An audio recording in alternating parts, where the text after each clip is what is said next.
আসসালামু আলাইকুম সকল শিক্ষার্থীকে স্বাগত জানিয়ে শুরু করছি ম্যাথ ক্লাস। আজকে ম্যাথ ক্লাসে অষ্টম শ্রেণী গণিতের এক্সারসাইজ 4.3 পেজ নং 68। দেখো এখানে উৎপাদকে বিশ্লেষণ করো কোশ্চেন নং 9 নং কোশ্চেনটি সহজে সমাধান দিচ্ছি। লিখি 9 নং।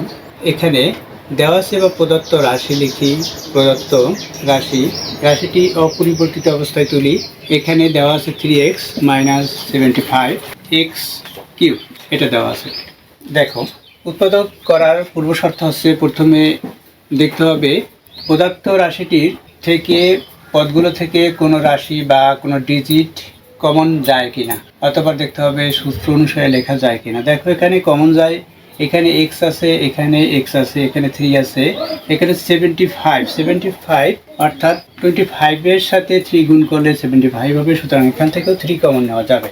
এগুলো সাধারণত গুণনীয়ক নির্ণয় করে তখন দেখা সম্ভব। দেখো কিভাবে করতে হয়। এখানে প্রথম পদ হচ্ছে 3x, এটাকে উৎপাদকে বিশ্লেষণ করব কিভাবে, 1 × 3 × x। অবশ্যই তোমরা জানো এটা কিভাবে করতে হয়। দ্বিতীয় পদ হচ্ছে 75x কিউব, এটা আমরা উৎপাদকে বিশ্লেষণ করব কিভাবে, 75।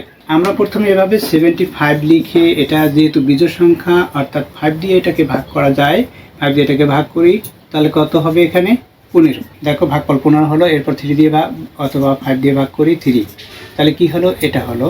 তাহলে আমরা কি লিখতে পারি এখান থেকে, এখানে আমরা যেহেতু এখানে 1 লিখেছি, এখানে 1 লেখা যায়। 1 × 3 × 5 × 5 এভাবে 1 না লিখলেও হয়। 1 আমরা জানি যে কোনো রাশি বা যে কোনো ডিজিটের সাথে এর সাংখ্যিক সহগ হিসাবে 1 উপস্থিত থাকে। তাহলে আমরা লিখতে পারি 3 × 5 × 5 এখানে x কিউব অর্থাৎ x এর পাওয়ার হচ্ছে 3। তাহলে এই x অর্থাৎ এই ভিত্তিটি 3 বার লিখতে হবে গুণ আকারে, অর্থাৎ গুণ দিয়ে 3 বার x × x × x এভাবে। দেখো এখন প্রথম পদের শেষ রাশি হচ্ছে এটা, দ্বিতীয় পদের শেষ রাশি এটা। এখন এখান থেকে কি কমন যাবে, দেখো এখানে 1 না লিখলেও হয়, আমরা 1 লিখলাম না। এখন দেখো এখানে 3 আছে, এখানে 3 আছে, 3 কমন যাবে। এখানে একটি x আছে, এখান থেকেও একটি x কমন যাবে। আমরা জানি কমন হচ্ছে 2 বা ততোধিক পদের মধ্যে যে পদগুলো একই সেগুলো কমন। যে পদ বা রাশি বা ডিজিট একই হয় সেটাই কমন। তাহলে এখান থেকে কি যাবে কমন, দেখো এখানে 3x, এখানেও 3x যায় কমন। তাহলে 3x লিখি, এখানে 3x।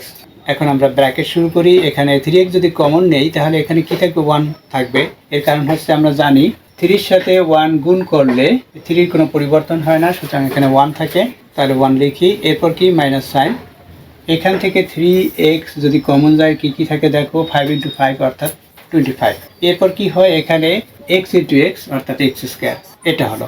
এখন আমরা কি লিখবো, দেখো ইকুয়াল, এখানে 3x সেকেন্ড ব্র্যাকেট শুরু করি। এরপর হচ্ছে 1 অর্থাৎ 1 × 1, 1কে আমরা স্কয়ার দিতে পারি, তাহলে 1-এর কোনো পরিবর্তন হয় না। এরপর হচ্ছে মাইনাস সাইন 25 অর্থাৎ 5 × 5, তাহলে 5x লিখে আমরা ব্র্যাকেট দিয়ে হোল স্কয়ার দিতে পারি। তাহলে দেখো 5 কে স্কয়ার অর্থাৎ 25 হবে, x² হলো। তাহলে এখন এখানে আমরা কি করতে পারি, দেখো এখানে a² - b² সূত্র করে অবশ্যই তোমরা জানো a² - b² সূত্র কি। তাহলে দেখো কিভাবে আমরা 1কে যদি a মনে করি, এখানে a² আছে পাওয়ার, a² আছে পাওয়ার, 1কে a মনে করলাম, মাইনাস সাইন 5x-কে b মনে করি, এখানে পাওয়ার কত, স্কয়ার আছে। তাহলে a² - b² কি সূত্র তোমরা জানো অবশ্যই, a + b × a - b, এই সূত্রটি। এই সূত্রের সাহায্যে আমরা এখন এই রাশি সমাধান করব কিভাবে, দেখো প্রথমে লিখি 3x। এখন কি বলেছি, a + b × a বলেছি 1কে a সূত্রের প্লাস, অর্থাৎ এই যে সূত্রের প্লাসটি সেই প্লাস দিলাম। b হচ্ছে এখানে 5x-কে b বলেছি, ইন্টু এই ব্র্যাকেটটাকে ইন্টু, আবার ইন্টু a - b, a হচ্ছে 1 মাইনাস b কত, তাহলে এখানে 5x। এটা দেখো এটাই হলো। এরপর এখান থেকে কোনো রাশি বা কোনো ডিজিট কোনো কিছুই কমন যায় না, সুতরাং এটা হচ্ছে আনসার। আর এখানে আনসার লিখি, এটা আনসার। আশা করছি বুঝতে পেরেছো অঙ্কটির সমাধান কিভাবে করতে হয়। এতক্ষণ ম্যাথ ক্লাসের সাথে থাকার জন্য সকলকে ধন্যবাদ জানিয়ে আজকের মতো বিদায় নিচ্ছি।